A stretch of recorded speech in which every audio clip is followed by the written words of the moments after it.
Hello, all chess fans out there. We're picking up on the miniature series of Magnus Carlsen, and we're picking up in the year 2003. And at this time, Magnus Carlsen is about 13 years old, and his rating is 2385 at the time. And the player with the black pieces is a player named Daly. Okay, so let's get into it. The game started off. Magnus Carlsen played e4, c5, and Daly was rated 2353 at the time. So him and Magnus were pretty evenly matched. Carlsen was rated at 2385 at the time, and Daly was 2353. So both players pretty even at this point in 2003. So e4, c5, we have a Sicilian on board. Knight f3, e6 is known as a Paulson variation, as opposed to this pawn coming up, which usually leads to a dragon, which would take place after g6 is played later on, or a knight off a6. But after e6, the game can still transpose to many different things. Okay, so after e6, the classical move d4 was played by Carlsen. C takes d4, knight takes d4, knight c6. So here we have some kind of Taimanov variation, which is marked by the move knight c6. If a6, this would be known as the Khan variation. But that's not important right now. Knight c6 was played, knight c3, d6. So we see a transposition.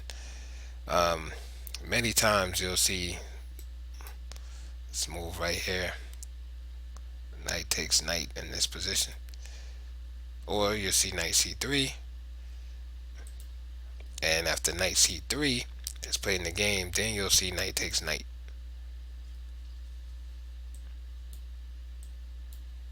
And you'll get this type of setup going where white usually winds up pushing his pawn, not at this moment, but later on, to e5, and tries to get going with the kingside attack over here. Pawns become similar in structure to that of the French defense. Alright, so back to the game. d6 was played instead of a6. Bishop e3. And we could say the game is transposed to like a Skyfenegen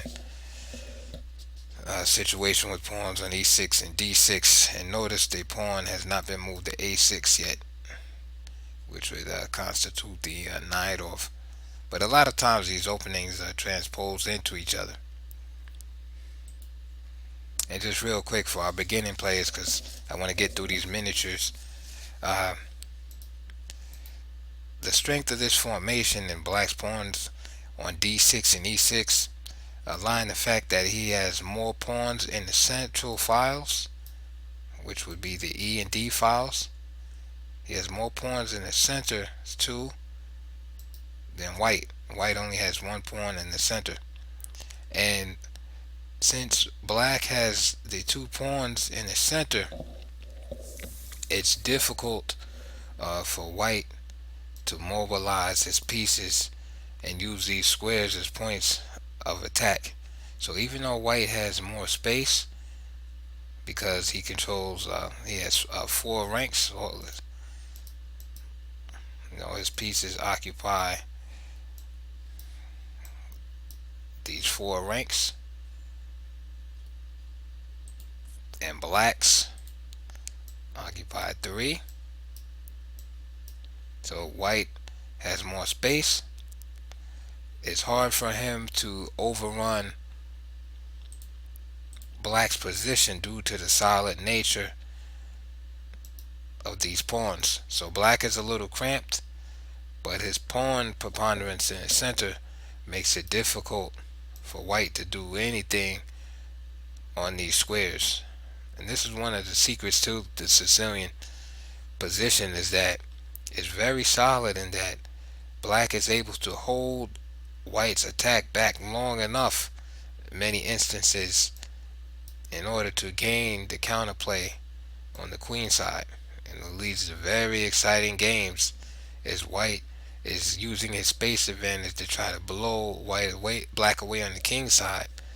But meanwhile, black has a sturdy position where he can hold white back just long enough to break through on the other side of the board. And also, if white is not careful, black will push one of these pawns at an opportune time. Sometimes they'll push e5, sometimes they'll push d5 and destroy this pawn. So this game is very, the Sicilian defense is very rich strategically, and that was just like a real sketchy and brief overview. But back to the game. Knight c3, d6, bishop e3, knight f6, f4. And oftentimes, white wants to push this through. Again, he wants to take over the center. He wants to push e5 and sometimes f5. And what f5 does is has the effect of undermining this pawn right here. And if you take that pawn away, and now you look at the d5 square, you see that's weak. So that's the purpose of those moves. The downside is that the white king side is left open, and this diagonal can become weak also after, for instance, queen on b6. And this happens a lot in Sicilian defense, where these dark squares get exposed and black is able to launch a counterattack. Note also that with this bishop out on e3, the b2 pawn is also unprotected. So knight f6, f4, bishop e7, queen f3. There's a castle over here, the queen side, and also assisted pawns and attacking on the king side. Castle, castles, queen c7,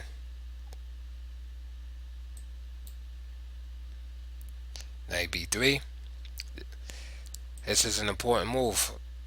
White wants to play g4 here, but right now it's not strategically legitimate. So for instance, if you play g4 right now, and black can play moves like knight takes d4, bishop takes d4, and then strike in the center. And this is what I was telling you before about this pawn preponderance in the center, is that at the right time, strategically, black will strike like a cobra, and then say, for instance, after the bishop comes to d3 or something like that, well, here it's not feasible because bishop takes g4. But the idea is that black holds his pawns back and retains that option of sometimes striking with d5 and sometimes striking with e5, and white has to be very careful with the with having his pieces on d4 like that. So this is why in the game Carlsen moves his knight away. So now he can play g4 if he wants, or and not have to worry about that counter strike in the center here. Alright, so knight b3, a6.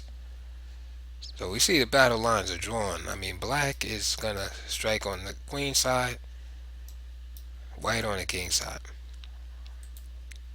There it is, g4, b5, g5, attacking the knight,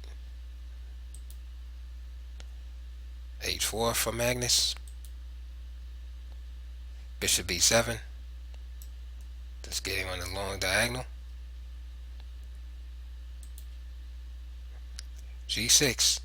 This is a common theme in the Sicilian and in general when being castled on opposite sides. Is sometimes you sacrifice a pawn for the initiative because somebody's gonna get mated, and material material is not that important in such dynamic positions. All right, so knight b4, and we see the queen on c7, knight on b4, with some influence down in the squares. A3. Now here, uh, Magnus probably could have just played g takes here and then a7 and have the open g file, but he played a3 first. The knight came back, and you might say, well, black just wasted time there. Uh, this is true, but a lot of times that occurs in order to provoke this move, and then black has a target.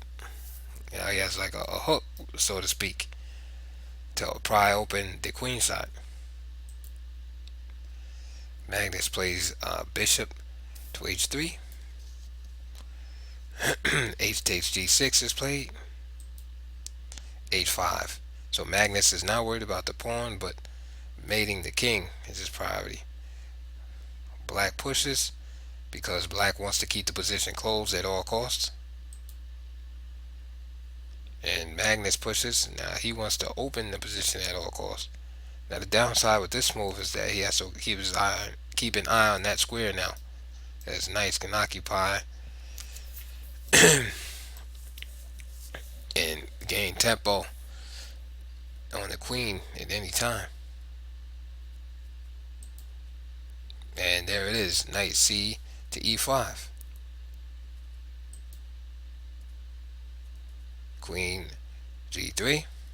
And I would say here that Magnus is probably a little worse right now, because it's kind of hard for black to break through on the queen on the king's. It's hard for white to break through on the king side here, and it looks like black has a little bit better prospects on the queen side as far as actual breaking through. Well, let's see what happened. So g4. Now, I didn't like that move too much because I guess he's playing on the side where white wants him to play. I think maybe just a move like this knight f6, putting more pressure on this pawn would be pretty good, because really white has no answers after knight f6. For instance, after here, threatening to take that pawn, I mean, what do? Only thing that he could legitimately do is just go back and become passive. But anyway, g4 was played. Bishop takes g4. Knight takes g4. h6. So Magnus doesn't even bother recapturing. And what he does is he presses on with his attack.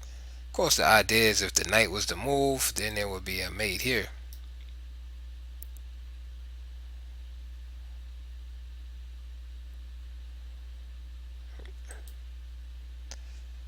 g5 is played. Black again trying to keep the position closed at all costs. And I think in the face of a big time attack like that, he kind of panicked. I don't think he had to do that. Again, he's playing on the side of the board where white wants him to play. He should be trying to pursue his play over here, and shouldn't be doing anything to facilitate white's attack. Again, I don't see anything wrong with just bringing this knight here and utilizing this square.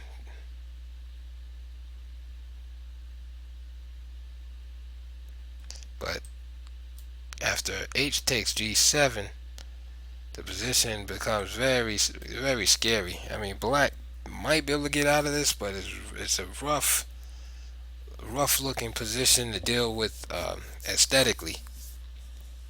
Especially if you're thinking over the board, the time is ticking. So it's understandable to see why, again, he plays this move to try to keep the position closed at all costs. So he gives a piece back, queen takes g4, and there's knight e5. Queen to h5. Another pawn push g4. Bishop d4.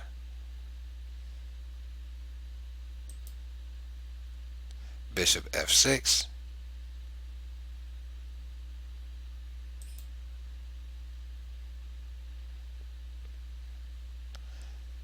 Bishop takes e5.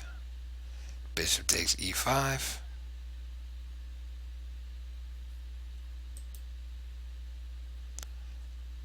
Queen takes g4 check. King h8. Rook dg1. Now it looks like black is in serious trouble. And black resigned. Alright, let's go to our next miniature. It was a good game by Carlsen. The black player was better, but he just panicked and just weakened his king side too much. So it's kind of hard to blame him for some of the moves he did. Because White's attack did look really intimidating there, but he definitely had the better prospects. But again, when there's opposite side castling situations, often you have to be willing to ignore a lot of what your opponent is doing and continue to look for those opportunities to grasp the initiative. So, but anyway, you might be wondering why black resigned here. Well, the basic threat is to push this pawn to h7. So let's see.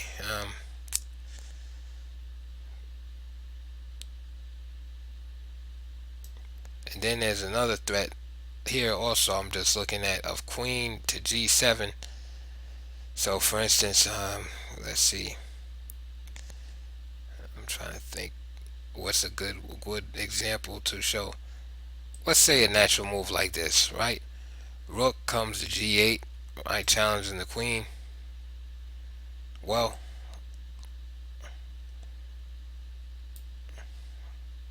queen just comes to g7, check, sacrifices itself. Say rook takes, h takes g7 check, and it's a double check. And that's the killer right there. The king has to move over. Can't capture this pawn because the rook down here, and then this rook comes up and checkmates. Alright, let's get to another game. Our next miniature. Okay, Carlsen is playing against a player named Gabrielson, who was rated 2269. This game is also in 2003, and Carlsen was around 2385 at the time with the white pieces. So Carlsen started off e4, c5, knight f3, e6, b3. This is like an offbeat line, but nothing wrong with it. b6, d4, c takes d4, knight takes d4, bishop b7, attacking the pawn right here, queen e2,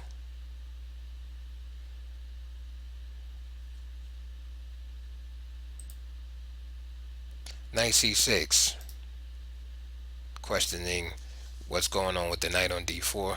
He just trades it off, so not to waste time. D takes c6, bishop to b2, bishop b4 check, knight d2. I found this interesting when I looked at this game because Carlsen is just ready to go into an end game if black chooses. Um, but black decided not to play knight f6. Uh, if he did decide to trade down, I mean, white has a slight advantage. I mean, but he has one of those nominal book advantages. He has the two bishops and a little more space in the center.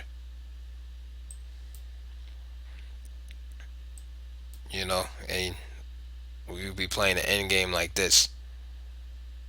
So yeah, white is better. Again, he has the two bishops. King is in a good spot, center. Um,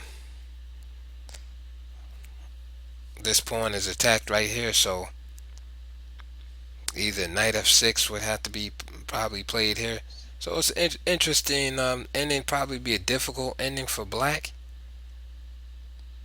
So that's interesting. So it's understandable why he didn't just go right into the end game there. It's an interesting position. So he just played knight f6, which seems respectable. Um, but I think and I don't want to take too long on these miniatures, but like sometimes tactics just jump out at me, and it's like I gotta mention them. Like bishop a6. Reason why is because this is pinned, right? And it's being attacked by two pieces, the queen and the bishop. And it's being defended by two pieces, queen and king. So remove the arrow. So if the bishop comes here, of course, if it takes, then that would be checkmate. So white would have to practically be forced to play like c4 here. And so it's an interesting continuation. I don't think it would have been, on hindsight now, a big deal because c4 blocks this guy off, and he would have to, probably have to come back anyway. But it's an interesting move. All right, let's move on. Knight f6, castle's queen side, queen c7, knight c4. So Carlsen is eyeing this dark square weakness. b5, attacking the knight, but contributing to the woes of this bishop on b7. e5. So white is pretty much throwing down the gauntlet because he wants this square. Knight d5, and so black is saying go ahead, take this square, because now I'll block the action of this rook and I'll just capture your knight. So Magnus says okay, jumps in there. Knight bishop takes d6, pawn takes d6, queen takes d6. Now a pawn has been sacrificed, but look at the shady position of the queen behind this knight right here.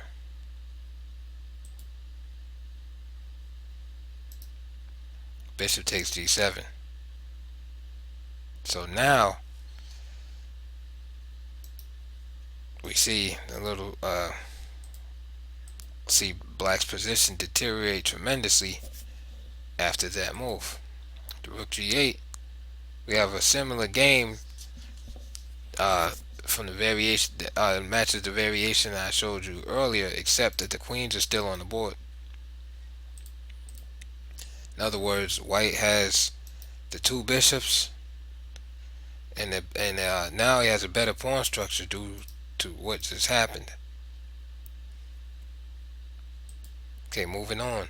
So after rook g8, bishop e5 attacking the queen, queen a3 check, bishop b2 check. Magnus is willing to sacrifice another pawn. Notice that he puts the position first over material. The last game, he sacrificed pawns to get at the king, because at the end, the position is the most important. He understands that black's pieces are kind of out of the game a little bit. So the queen is way over here. So he's willing to make those moves. So black takes, queen takes a2. The problem is look where the queen is, way out of place. So now you got these three pieces primarily out of the game. Right? So what does Magnus do? Rook takes d5. We already see that the e pawn can't capture due to the pin. What about the c pawn? Well, there was no c pawn capture. The reason why is because black resigned. Why did he resign? Because he's dead lost. Because after c takes, check, queen takes b5, and then, for instance, at the king f8, for instance, then queen takes b7. Game is over. There's losing material. There's bishops cutting the king off from here. This rook is attacked. So, for instance, rook d8, queen b4, check, king e8, and then say like bishop f6, for example, threatening mate. So with those kind of scenarios in mind, black resigned. The next game was against a player named Perman, who was rated 2081, and we are still in 2003. And Carlsen is rated 2385 with the white pieces. This is a good game, good miniature. So e4, c5, knight f3, d6, d4, c takes d4, knight takes d4, knight f6, knight c3, a6, knight off variation, everybody's favorite, g3. So Carlsen dries that up, and he plays, not a main continuation, but like a sideline, so to speak. And we can even see here early in Magnus' career that he liked to play like these, like effective but offbeat sidelines. So g3, and a good move for that is probably just e5. But again, if you're not familiar with the position, then you might, you're not comfortable, because a lot of chess is about being comfortable in position. So you might play like a line that's not the strongest line, but if you're comfortable and you can play it well and understand what's going on, then it's better to stick with that. So this player plays g6, which is it's interesting because it's like a knight off mixed with a dragon. I've heard it called a Dragendorf. That's a little suspect because of the extra time being used, because the dragon is very sharp and everything is like hanging basically by a thread by one tempo. And here we see that black actually takes the liberty to throw in the extra move a6 and all of this stuff like that. So it's an interesting system. So bishop g2, bishop g7, castle, right? It looks like we had a nice quiet game going. h3, nothing going on. h3 is often automatically needs fianchetto setups just to keep the pieces off of the knight and the bishop off of g4.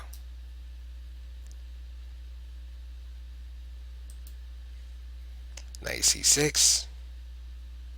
Magnus does not want to trade pieces there, so he just backs up. He could have played knight takes c6, followed by queen e2, but chose to keep the piece on the board. Bishop d7, king h2, b5,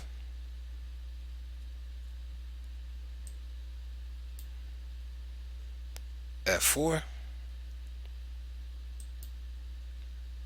rook c8, knight d5, knight takes d5, c takes d5. What's interesting about this kind of move is that with this pawn on d5, it exerts a cramping influence in black's position, and that for now on, no matter what, if black tries to liberate himself with e6 or something like that, then this pawn is going to be weak after a capture. And then black ends up with, for instance, just making a couple of bad moves. Just imagine the knight wasn't here. Ending up with pawn structures like that, where this isolated pawn could be attacked. In some cases, pawn structures like that. So any kind of, this going back to the position, any kind of movement from this pawn will usually lead to a bad pawn structure of black with this pawn on d5.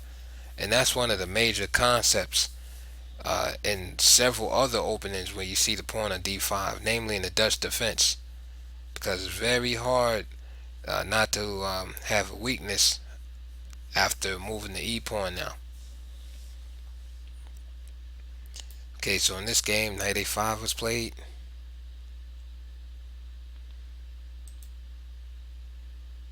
c3, just blocking the action of this bishop. Knight c4 and b3, kicking the knight out. Bishop e3, completing development. And b4, and the idea is to exploit the pin. So this pawn puts pressure here, and which is to exploit the diagonal here. Magnus plays c4 anyway, and we can already see this dynamic play in his style. Magnus is looking not at what kind of pieces. He's not looking at, oh, this is a rook and this is a bishop. He's not using the traditional point system to determine the value of the pieces. He's not saying, okay, the rook is worth 5 points and the bishop is worth 3.5. He's not saying that. What he's doing is assessing the position, and he's saying, in this position, I think my rook is just as valuable, if not more valuable, than the bishop. Why is that? Because after the exchange of the bishop for the rook, then there's only one dark square bishop left on the board, which is white's. And then there's this huge diagonal, right? Nothing but dark squares. And then around the king, all the dark squares will be unprotected. And this is why Magnus deemed to be worthy. Another reason is that after the move c4, white solidifies his pawn structure. He fixes black's weak pawns over here, and this knight, this rook, are pretty much out of the game for a long time, and then the queen, as a matter of fact.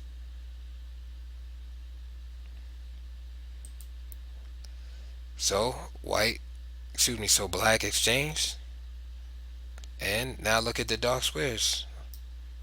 No opposition to this bishop. And another factor is with the position being closed, right? Position is for all intents and purposes closed. There's not one open file on the board.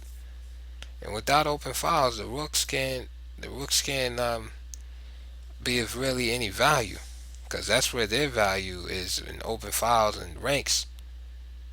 So that all justifies the strategic decision that the young Magnus Carlsen made there.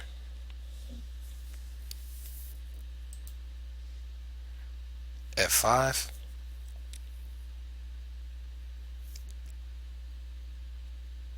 and now this bishop is dead for all intents and purposes after that. So so it's just you know time he it seemed like he was worried about f5 himself, releasing this bishop to come here. So it's kind of like he robbed Peter to pay Paul. So f5 is played, knight d4, and white has all kind of space due to this pawn right here. That's just a killer. h6, the queen comes over. Now the queen's gonna want to come over to the queen side now. The king side now that black is chronically weakening himself. a5, so black wants to start some late game counterplay. Is g4, and white simply wants to break open the king side and start attacking this sector of the board. Notice again how ineffective the rooks are. Forget about this knight and this bishop.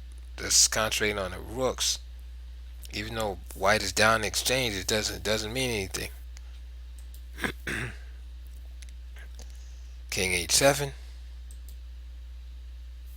opening up the position. Bishop still cut off. Bishop can go there, but it takes time. Knight hops into f3, and there's ideas that once the queen is on h4, this knight to come here, check. Knight would love to, if it can, the knight would love to get into that square also. Another idea is knight coming here in some cases. So bishop finally gets in the game. Queen h4, and now idea is check here. Knight goes there since this bishop decided to develop itself. Right? So now the bishop guards this square. Excuse me. Check.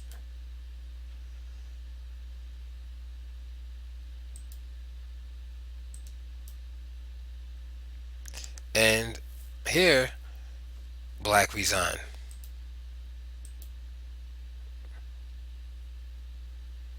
And black just has no defense against, for instance, rook g1 and bishop coming to f3 and f4. And that's the basic idea. So I'll give you an example right now. After king g6, this move, right, bishop f3, again with the idea coming here, and let's just do a bad move. For instance, captures. He can't capture. He gets mated in quick order after a simple move. Simple moves here. After queen takes g5 check,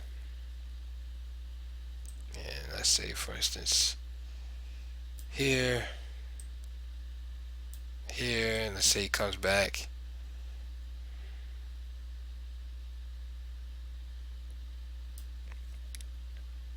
And rook g1, etc.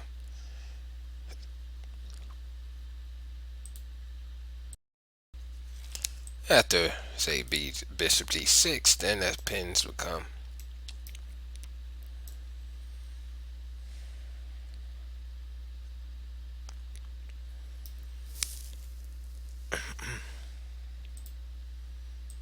probably rook takes, king takes, and check. And that looks better because then you can actually put this bishop there. Something like that. Alright, we're gonna do one more game for today. Alright, our last game was a player named Kick. And, well, I'm not sure of the correct pronunciation, but his name was spelled Kiik. His rating is 2439. So, at this point, he was a little higher than Magnus, who was still around 2385. So Magnus started the game out with his e4, and the black player played knight c6. This is known as the Nimzovich defense, and I don't like it because I think it's just too presumptuous to bring the knight out here this early in the game. I guess the argument is that the knight goes there most of the time, so probably will fit there anyway. But I think it's too presumptuous because there's some positions where you can transpose and you might not want the knight on that square. For instance, you might need the pawn on c6 and play d5 and e5, just like for instance in the bishop's opening. Say for instance after e4 e5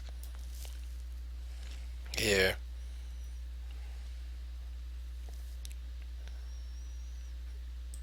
sometimes you'll see moves like this. For instance knight f6, taking that, and let's just say after d3 you'll see moves like c6 for instance, with the idea of playing d5. You see, meeting the needs of the present position. You do move knight c6, you're just assuming that that the knight is going to be good there.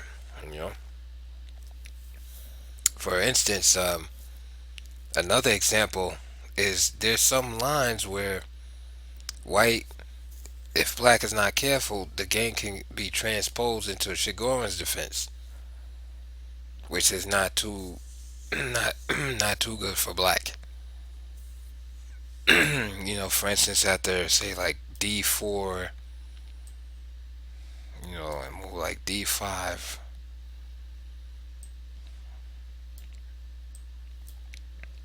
Queen takes d5, knight f3. And now we're in a variation of Chigorin's defense. So it's not a bad opening per se. I just don't like openings that presume that it's gonna that move is gonna be good in all situations, because that's basically what you're saying. But anyway, enough of that. Excuse me. So Carlsen just played knight f3, and the transpositions are numerous. I mean, at the e5, you're like in a regular king's pawn game where you play bishop c4, bishop b5, whatever, d4. But players that usually play this defense don't want to go into a regular king's pawn game, or they would have played that already. So you see, sometimes you'll see like e6 played, d6, moves like that. So here the player plays d6. Magnus keeps it classical, like I like. Excuse me. Like I like to keep it. Just play d4, keep it solid in the center. Knight f6, knight c3, and you can see that white just has a space advantage. I mean, you can't ask for more than that out of the position. Bishop g4.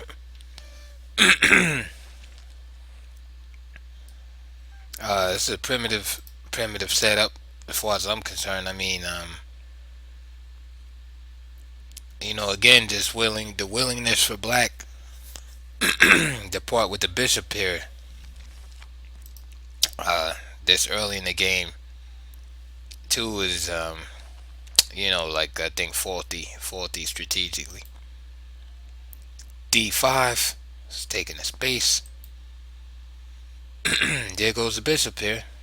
See, Carlsen kind of forced that maneuver. Queen takes f3, knight e5. Again, we see Carlsen holding on to the two bishops, and he has a space advantage. And you see that theme in those other games I showed you. Carlsen also often have space advantage with the white pieces, and he like to hold on to those two bishops. So now Queen G3, what's the purpose of that? There's some pressure here on this pawn. And also, idea playing F4 to kick this guy out. So black is already in difficulties here, because it's hard for him to develop. For instance, what's the future of this guy right here? He dare not play this move because of the weaknesses that it would create in the pawn structure.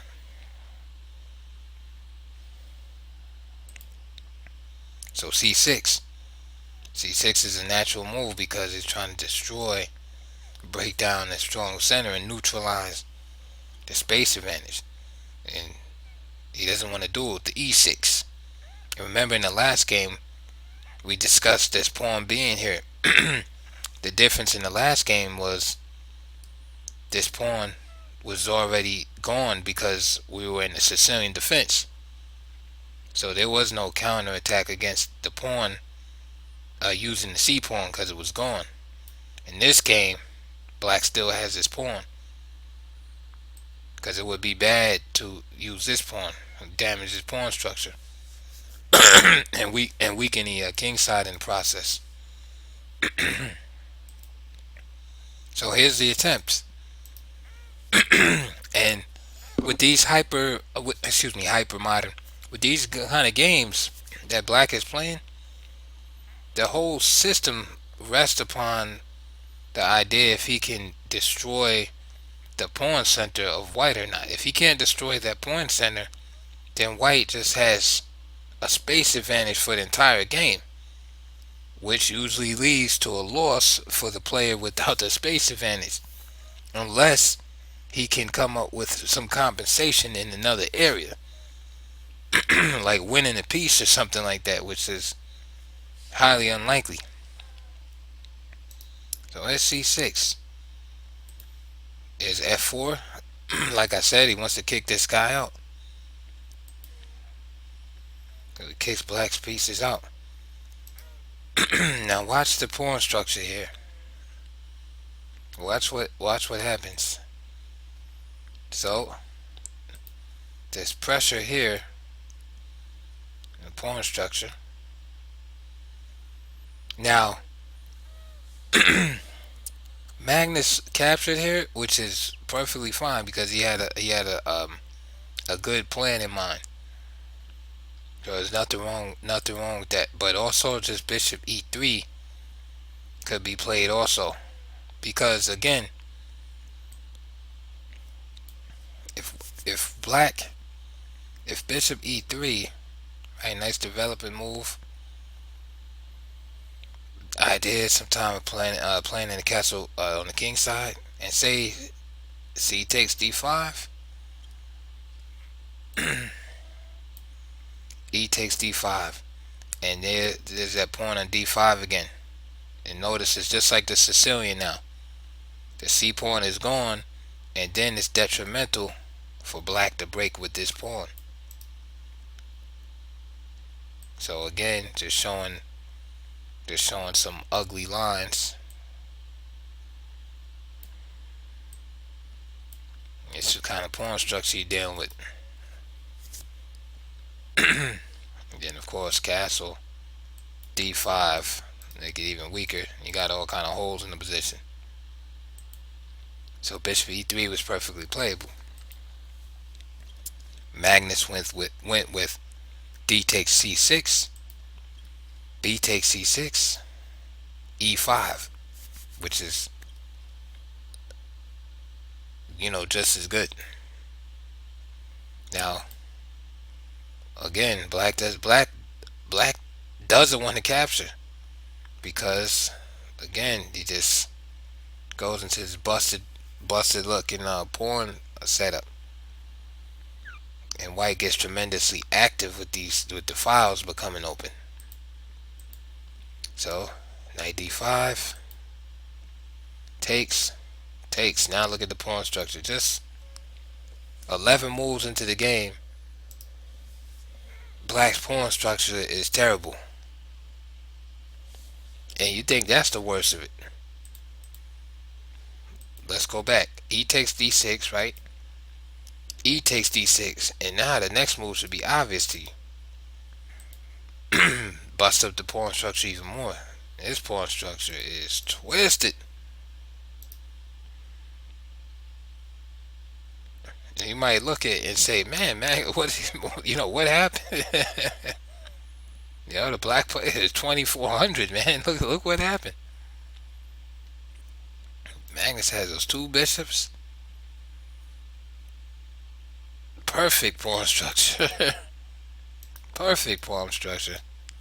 And black is this all messed up here. So bishop d2 was played. Magnus knows where this bishop belongs, right? This bishop belongs right here. That's where he's going. Bishop e7. The race is on. He wants to get him there to oppose this bishop. Right? So now black is saying, hey, I'll give up a pawn. He's also threatening this right here. Right? So you don't want to make that mistake, right? Get sent home like that. He'd be disappointed. Magnus takes the pawn. So this is crazy. This is just insanity right here. Man. So we can see that black is just relying on activity, hoping that white makes some kind of mistake. Magnus was young. Magnus was like 13 at the time. So, black is hoping that he can catch him in some kind of trap. Magnus gets too greedy or something like that. For instance, Magnus just drops a queen back here or something, and then hope test. He hopes that Magnus will make a mistake. Magnus just plays queen to h6.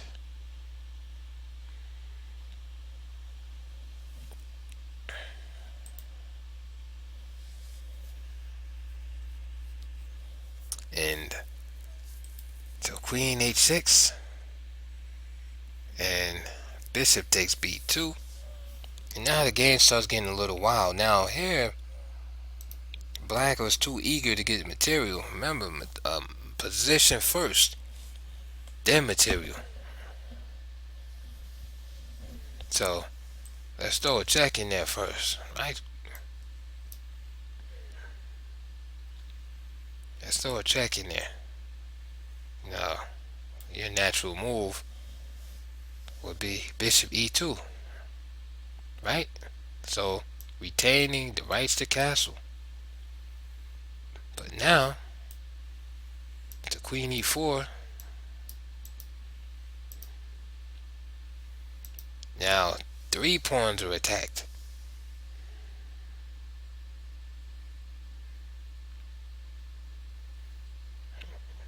So, in other words, black could have taken a little more time to try to build up his position a little bit, instead of just grabbing the pawn right away. So now he grabs the pawn, and now he got to get defensive again because the bishop is attacked on b2. Queen f6. And, question mark, this is definitely a question mark move. Is why would you want to go into the end game as black? Like there's no way you're gonna. There's no way you're winning this. So why trade the queens off? Rook's already in an open file. Two bishops for white. Easy win for Carlsen here. So bishop b5, bishop d4. Just trying to make life difficult for white, so he can't castle. He just moves the king over, because he wants the rook here anyway, so the rook's gonna get there. This is desperation. Castle, he's trying to whip up some activity. Rook d1. Excuse me, rook e1. Bishop b6. Rook to the 7th, as we all hear about in the textbooks all the time. And like I said earlier, this is where these are the type of positions where rooks are good. You know, yeah, open files and ranks. The rooks need mobility, they need space. Knight c5. Attacking the bishop. Bishop c7. And this is just looking bad.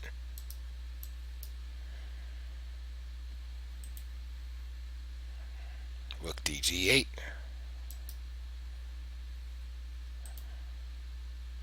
Takes the pawn and attacks the rook.